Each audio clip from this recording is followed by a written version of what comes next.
Consistency in trading starts with your playbook. This is my favorite play that I trade almost every day. Watch me break it down and teach you how to trade like a pro.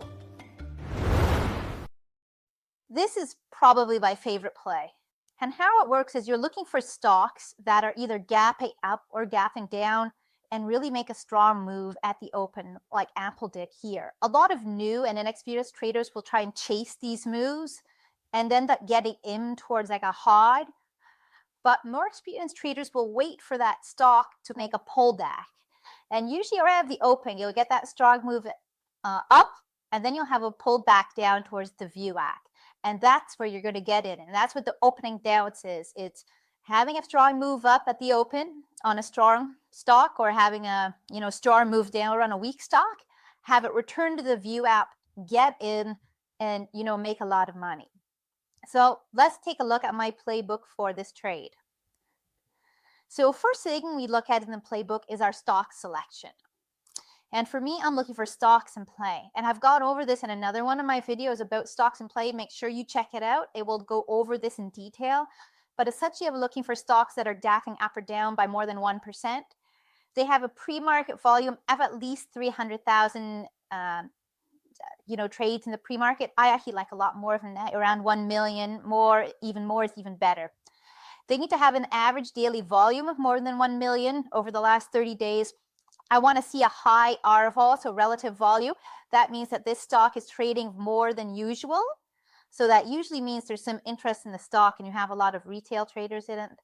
For me, I like the float to be above 20 million. I don't trade low float stocks. I find them too volatile and they don't really work for my setups. So for this one, we're looking for, at least 20 million in the float. The ATR, the average trading range, this is a big one for me, at least 50 cents. That means in a given day, this stock is trading at least 50 cents. And if the RVOL is really high, you're going to expect even more. So I like even more than 50 cents, like $1 ATR is even better, but at least 50 cents. And the last one is a news catalyst. And this always makes any stock that trades well even better when it has a news catalyst behind it. Sometimes you can get away with stocks that are just always trading well, but what you're really looking for are stocks with a news catalyst, whether it's earnings, some sort of a scandal happening, some new product release. Anything that gets them in the news, whether good or bad, will help the stock trade.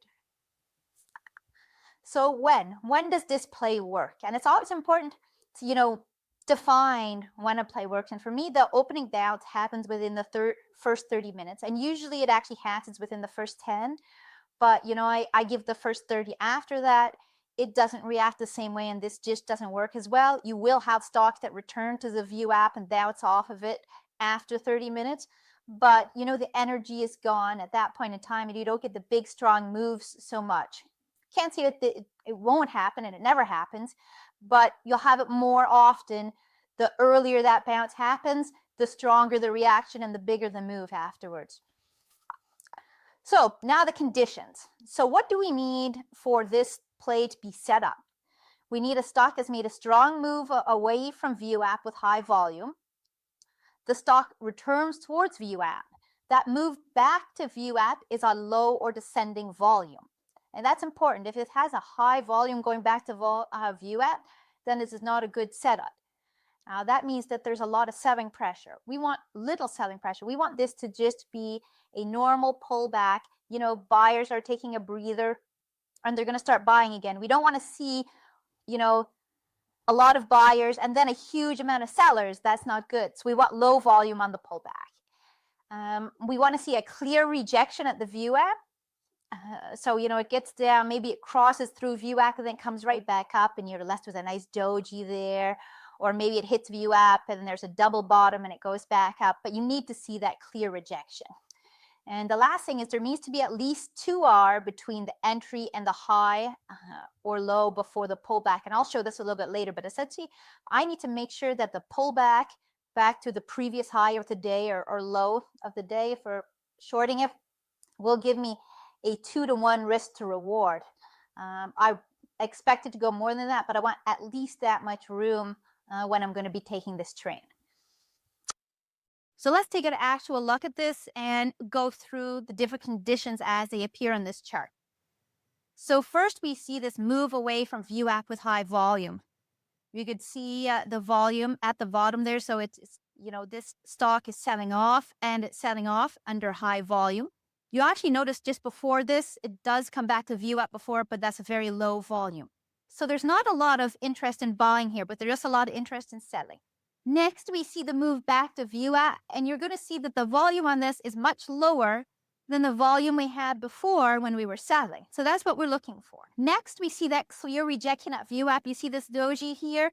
Is that VWAPing, which also happens to coincide with the previous day low. Next, the last thing is I see at least 2R. So this is about where my stop and my entry would be versus where the previous low of the day is. It's actually probably a little bit more than 2R, but I need it to be at least 2R. So for me, this is a good setup and I could take this trade. So let's talk about the entry now. So there are two ways to entry. I would say for new traders, or if you're just starting with this play, use the conservative entry.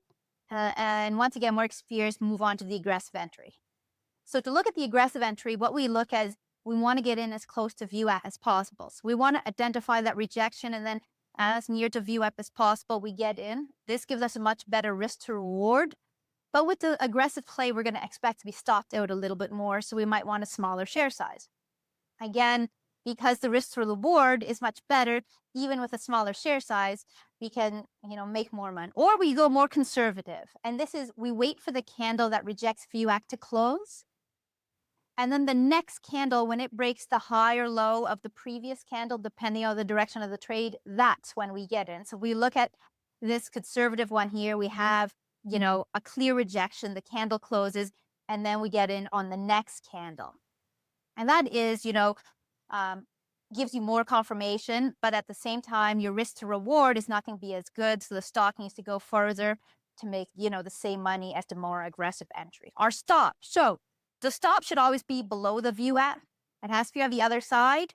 And, if the stock just touches VWAP, then give it a few cents below VWAP. If the candle broke VWAP, then you're going to want to have the stop, below that candle, or the wick of that candle that broke VWAP. And as always, you need to give it a little breathing room. I learned this, through experience that, having it right below VWAP, right below the candle, you're going to end up getting stopped out a lot. But if you give it just, a few more cents, give it just a bit more breathing room, those cases where it does kind of come back and recast again, you're not going to get stopped out. So I always like to give it a little bit of extra breathing room. All right, and now we're going to take a look at a real live example of this trade. This is an opening bounce on Bugo.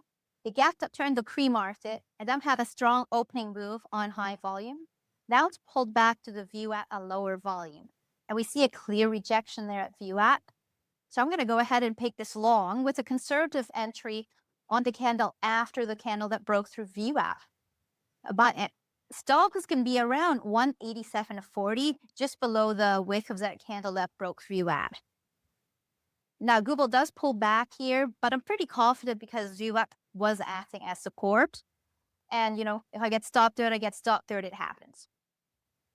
But it doesn't, and this really ends up working out well. It's just a classic VWAP bounce here. Looking for that strong move up, pull back to VWAP, clear rejection, and then look for the stock to continue its move upward. And so I go ahead here and take my first partial at about 2R. I'm not going to continue to partial using market structure to determine where those partials are going to be. If you learned something, make sure to hit that like button. And if you want to see all my other plays and setups, I'm going to be posting with all of you on my channel. So they should do this drive. Until then, happy trading. We'll see you, Decree.